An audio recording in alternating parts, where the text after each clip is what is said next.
கட்டமைக்கிற வளர்ச்சி இப்படிதான்.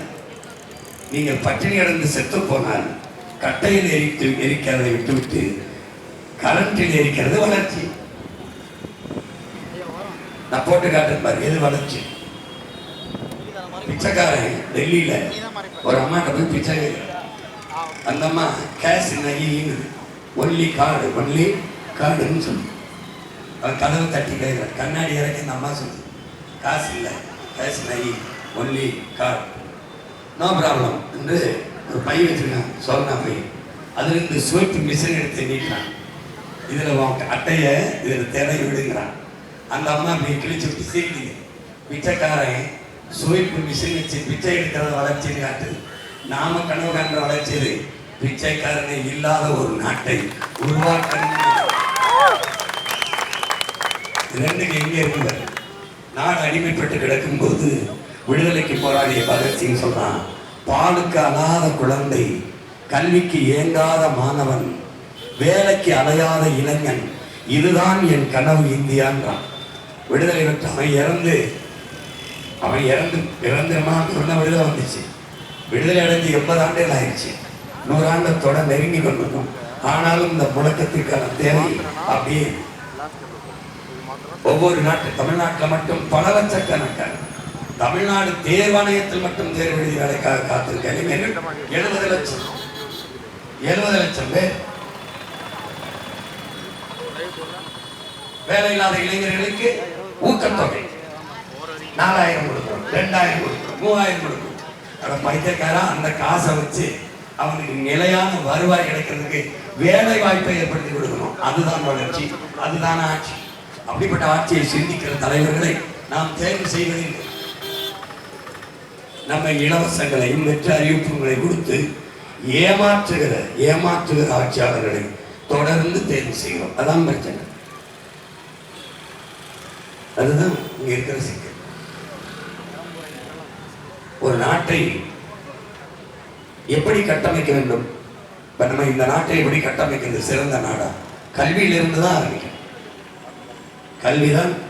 கல்வியிலிருந்தால் சமூக ஒழுக்கம், சமூக மேம்பாடு எல்லாம் கட்டமைக்கப்பட வேண்டியது கல்வியிலிருந்து தான். ஆனால் இங்கே கல்வி மிகப்பெரிய வியாபார பொருளாக, லாபம் குவிக்கும் சந்தையாக மாறிவிட்டதால் பெரும் பொருள் செலவை நாட்டு மக்களுக்கு, பெற்ற பிள்ளைகளுக்கு கல்வியை கொடுப்பது பெரிய சுமையாக. அடுத்தது மருத்துவத்திற்கு செலவு செய்வது பெரிய சுமையாக இருக்கும். பல லட்சக்கணக்கான கட்டணங்கள். உடல்நிலை சரியில்லை என்றால் தனியார் மருத்துவங்கள் அதிக லாபம் குவிக்கிற தொழிற்சாலையாக மாறிவிட்டதால் சேவை என்பது செத்து போய்விடுகிறது. அதனால பெரிய பொருள் செலவு.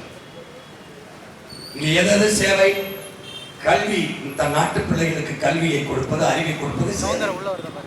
தன் நாட்டு மக்களுக்கு நல்ல மருத்துவத்தை கொடுப்பது சேவை.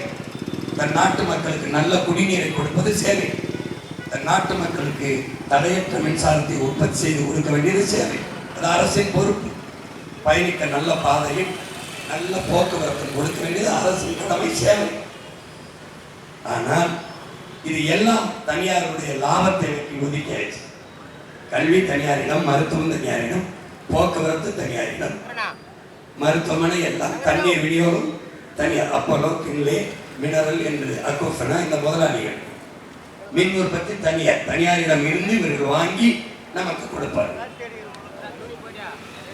எல்லாம் தனியார் முதலாளிகிட்ட இருக்கு. அரசுகிட்ட என்ன இருக்கு? டாஸ்மார்க் மட்டும் இருக்கு, சாராய கடை மட்டும் அரசு. எப்படிப்பட்ட அரசை கட்டமைக்கணும்? மக்களை குடிக்க வச்சு கொள்ளுகிற அரசை, நாட்டை சீர்கெடுக்கிற அரசை, அப்படிப்பட்ட தலைமையை நம்ம தேர்வு செய்யணும். ஒரு தடவை இருந்திர வேண்டும், தொடர்ந்து பலமுறை தேர்வு செய்து கொண்டே. ஆனா எல்லாருமே சொல்றோம் சரியில்லை, ஆட்சி சரியில்லை, இதை மாற்றணும். இப்ப யாரும் அவங்களுக்கு வாக்கு செலுத்தணும்? எல்லா இடங்களிலும் பிரச்சனை. என் முன்னாடி நிற்கிற என் சொந்தங்கள் இல்லை, என் பேச்சை கேட்கிற யாராவது உங்களுக்கு எந்த பிரச்சனையுமே இல்லை என்று சொல்லு. இந்த நாட்டில் வாழ்வதற்கு எந்த பிரச்சனையும் இல்லை, எந்த பிரச்சனையும் இல்லை என்று சொல்ல முடியுங்களா? குடிக்க நீர் சரியாக கிடைக்கிறதா? தடையற்ற மின்சாரம் கிடைக்கிறதா? பிள்ளைகளுக்கு நல்ல கல்வி கிடைக்கிறதா?